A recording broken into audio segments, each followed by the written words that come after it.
It's Flex Friday.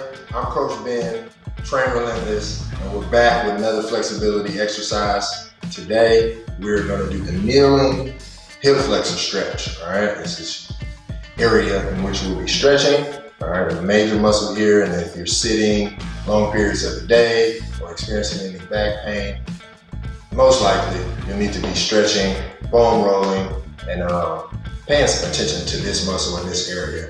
So today to start with, we're just gonna get in this half kneeling position here. You got one foot, make sure it's planted firmly in front of you here. This is the side we'll be stretching, all right?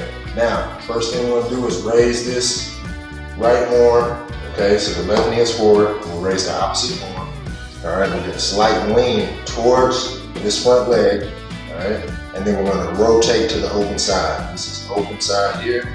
Turn our body a little bit.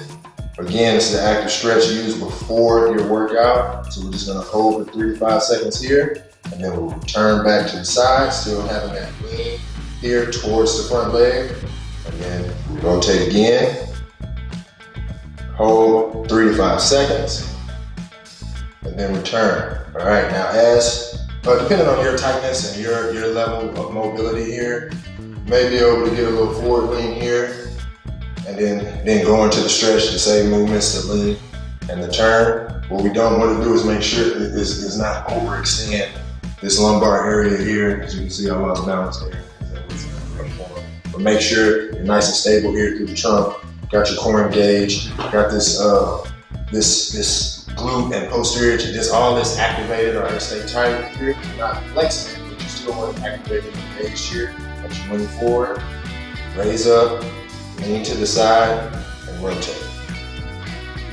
All right, 3 to 5 seconds. You'll repeat that movement for 5 to 10 repetitions, and then you'll switch sides and get the other side. Make sure we are still incorporating warm-up exercises before we get into our workout. You want to address the areas that you'll be doing in your workout. Listen to your body, stay consistent, and train relentless.